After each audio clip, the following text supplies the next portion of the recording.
तो नेक्स्ट इस नौवें चैप्टर के कुछ क्वेश्चन मैंने और लिए हैं जो जरूरी इंपॉर्टेंट है निर्देशांक ज्यामिति के। इसके अंदर आप देखें, पहला क्वेश्चन है कि एक वर्ग है और वर्ग के ए बी सी और डी चारों शीर्षों के निर्देशांक दे रखे हैं। अब ये कह रहा है कि ये शीर्ष जो है एक वर्ग के शीर्ष है या नहीं, ये पता लगाना है। तो वही दूरी वाला सूत्र लगा करके मैंने एक रफ चित्र बना दिया। सबसे पहले दूरी ए बी निकाले, तो दूरी ए बी मैं थोड़ा स्पीड से लूंगा तो x2 माइनस x1 यानी कि 3 minus 1 whole square plus 0 minus 2 यानी y2 माइनस y1, तो 0 माइनस 2 होल स्क्वायर रूट 3 में से 1 गया, 2 बचे, 2 का स्क्वायर 4 और यहाँ माइनस 2 का स्क्वायर 4, तो आप देखें ये 8 रूट में आ रहा है। इसको आप 2 रूट 2 भी लिख सकते हैं। फिर आप देखें BC निकालें, BC तो फिर x2 minus x1 1 minus 3 whole square y2 minus y1 यानी कि 2 माइनस 0 होल स्क्वायर, तो यहाँ पर भी देखो माइनस 2 बच रहा, माइनस 2 का स्क्वायर 4, 2 में से 0 गया, 2 बचा, 2 का स्क्वायर 4, तो ये रूट 8, तो इसको भी आप 2 रूट 2 कर सकते हो। फिर सी डी निकालें, सी डी तो y x2 माइनस x1 यानी माइनस 1 होल स्क्वायर, फिर y2 माइनस y1 तो 0 माइनस 2 होल स्क्वायर का रूट, आप देखें कि माइनस 2 का होल स्क्वायर माइनस 2 का होल स्क्वायर, तो यहाँ पर भी 4 और 4 8 रूट 8 यानी कि 2 रूट 2। अब निकालते हैं DA, तो DA के लिए x2 माइनस x1 यानी कि 1 माइनस x1 पहले से माइनस था 1 होल स्क्वायर, फिर y2 माइनस y1 यानी माइनस 2 माइनस 0 होल स्क्वायर का रूट, तो ये 2 का स्क्वायर 4, फिर यहाँ माइनस 2 का स्क्वायर भी 4, तो ये रूट 8 यानी कि 2 रूट 2। आप देखें कि A B B C C D और डी ए चारों भुजाएं बराबर आ रही है, 2 रूट 2 2 रूट 2 2 रूट 2 और 2 रूट 2, तो ये इस तरीके से हमारा ये चारों भुजाएं बराबर आ गई, तो हमारा ये एक वर्ग सिद्ध हो गया। नहीं, ऐसा नहीं है, अभी इसमें कुछ काम और बाकी है, क्योंकि चारों भुजाएं अगर बराबर है तो वो वर्ग भी हो सकता है और समचतुर्भुज भी हो सकता है, और इसलिए हमें इसमें विकर्ण भी निकालने पड़ेंगे। विकर्ण, जब विकर्ण इसमें वर्ग में विकर्ण बराबर आने चाहिए, तो आप देखो कि ये विकर्ण AC बराबर x2 माइनस x1 यानी 1 माइनस 1 होल स्क्वायर, फिर y2 minus y1 whole square का रूट, ये तो 0 गया, 4 का स्क्वायर यानी कि रूट का 16, तो ये खाली 4 इकाई आ जाएगा। फिर दूसरा विकर्ण BD ये वाला, तो ये BD विकर्ण जो है वो x2 माइनस x1 यानी माइनस 1 माइनस 3 होल स्क्वायर, फिर y2 माइनस y1 यानी कि 0 माइनस 0 होल स्क्वायर का रूट, तो यहाँ पर भी माइनस का 4 का स्क्वायर, फिर उसका 16, तो 16 का वापस 4।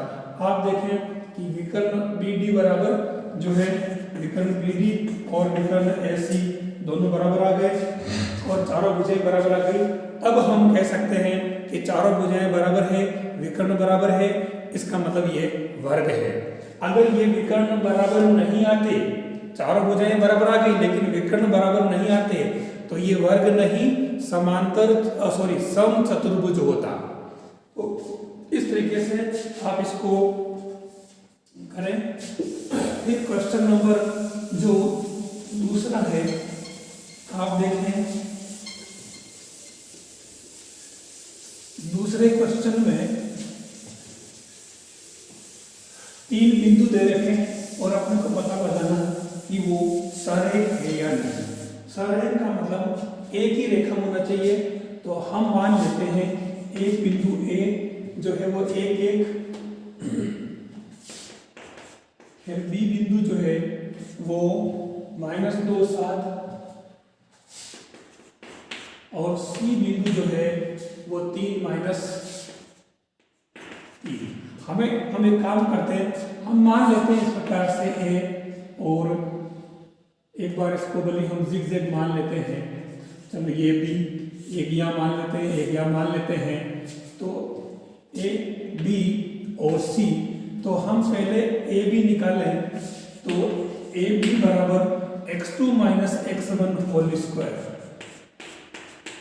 Plus y2 - y1 whole square, यानी कि ये 7 है तो 7 - 1 होल स्क्वायर, तो ये -3 6 का रूट, ये 9 प्लस 36 यानी कि 45 रूट में। आप देखें ये रूट 45 आ रहा है। फिर हम निकालें बी सी, ये बी सी निकालें तो x2 - x1 पहले से माइनस जब प्लस हो जाएगा। फिर y2 - y1 रूट 2 3 2 5 का स्क्वायर 25 10 का स्क्वायर 100 यानी कि 125 का रूट। बाद में सोल्व करेंगे, इसको जरूरत पड़ेगी तो। और फिर लेते हैं AC। तो आप देखें AC जो है ये x2 - x1 फिर y2 - y1, पहले से माइनस में प्लस कर दिया मैंने, होल स्क्वायर, तो ये हो जाएगा -2 का स्क्वायर यानी कि 4 और 4 का स्क्वायर यानी कि 16, यानी कि ये रूट का 20। तो आप देखें अब इसमें इसको थोड़ा और कर लेते हैं अपन, ये लिख देते हैं अपन 4 × 5 यानी कि 2√5।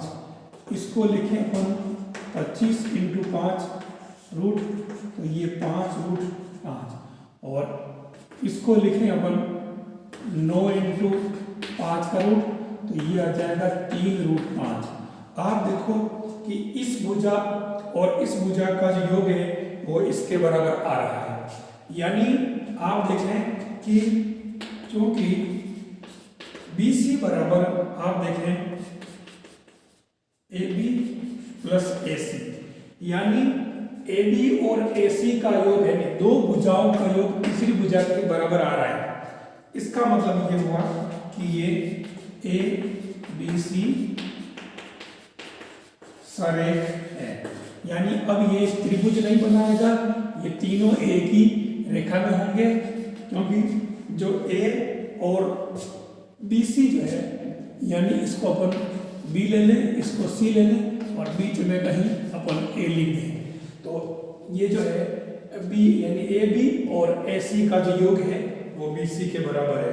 यानी सारे के लिए हमें क्या प्रूव करना पड़ता, सारे के लिए हमें क्या सिद्ध करना पड़ता, दो भुजाओं का योग तीसरी भुजा के बराबर होता है।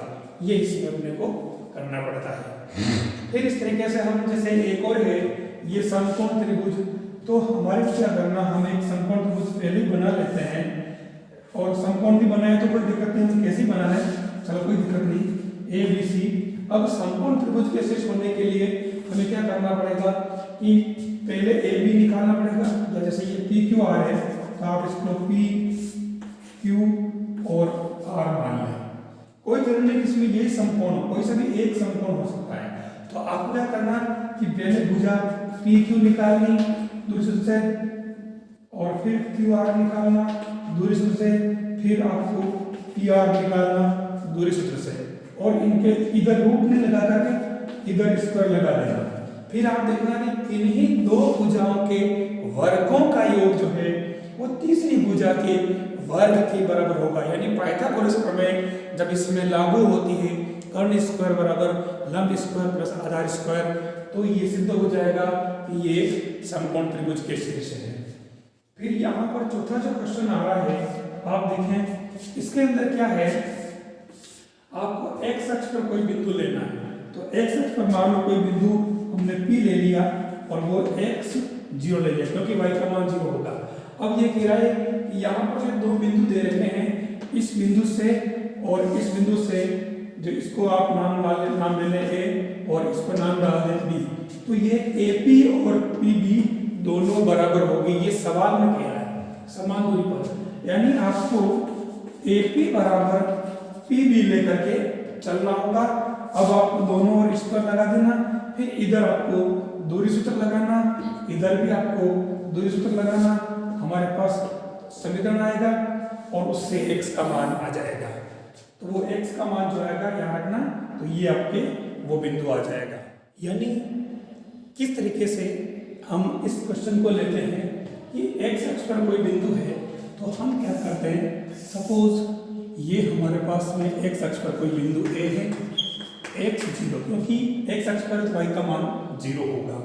अब इस तरह की इस बिंदु और इस बिंदु से समान दूरी पर है, तो हम मान लेते हैं, कोई जरूरी नहीं अपन अक्ष में लिखें, पर चलो ये दोनों माइनस में है, तो हम यहाँ से ले लेते हैं एक बिंदु P -2 -5 और दूसरा जो है ये इसको A ले लेते हैं।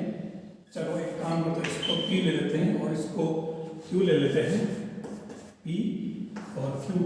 तो ये Q जो है वो इसके अंदर आ जाएगा, Q आपके 2 -3। तो ये इस तरीके से ये बिंदु P है। ये कह रहा है कि इस बिंदु की इससे और इससे दूरी समान है, वो बिंदु निकालना है। तो हम पहले यहाँ पर AP निकाल लेते हैं, तो हमें इधर स्क्वायर कर दो ताकि इधर रूट में लगाना पड़ेगा। तो ये x2 - x1 यानी x2 - x1 प्लस का हो जाएगा whole square plus y2 - y1 whole square. तो ये इसका होल स्क्वायर खोलो, पहले का स्क्वायर लास्ट वाले का स्क्वायर और दोनों का गुणा करके डबल करना। तो ये 4x, ये 25, तो ये x² - 4x प्लस 29। फिर आप निकालते हैं हम ये AQ, तो आप देखें AQ² = x2 - x1 whole square, फिर y2 - y1, तो ये 0 माइनस का प्लस हो जाएगा, 3 है यहाँ पर, ये 0 - 3, तो ये प्लस कर दिया whole square equal to x² - 4x + 4 + 9, तो x² - 4x + 13। आप देखें कि यहाँ ये दूरी और ये दूरी दोनों बराबर है। ये मैं नहीं कह रहा हूँ, ये क्वेश्चन में लिखा है समान दूरी पर है। तो उस केस में आप देखें AP² बराबर AP², तो आप देखें कि ये जो पद है आप लिखें पहले x² + 4x + 29 बराबर x² - 4x + 13। आप देखें कि x² से x² कैंसिल, ये 4x आप इधर पक्षांतर कर लें, तो ये माइनस का इधर प्लस का हो जाए, तो 4x प्लस के और 4x प्लस के 8x, और ये 13 - 29 उधर पक्षांतर कर लें, तो ये 8x बराबर माइनस के 9 से 3 गए 6 1। यानी आप देखें कि 8 का भाग इसमें -2 बार गया। तो आप देखें कि अभिष्ट जो बिंदु है x0 वो -20 होगा। तो इस तरीके से आप देखें x अक्ष पर, तो यहाँ पर x अक्ष पर कहाँ है, यहाँ पर अगर वो y अक्ष पर कहता तो हम ये इस पर y अक्ष पर लेते हैं और यहाँ 0 y ले लेते हैं। यहाँ अगर y अक्ष कहता तो हम ये इस बिंदु A यहाँ पर 0 y ले लेते और फिर हल करते। तो इस तरीके से आप देखें कि ये चारों क्वेश्चन इस तरीके से हो सकते हैं। थैंक्स।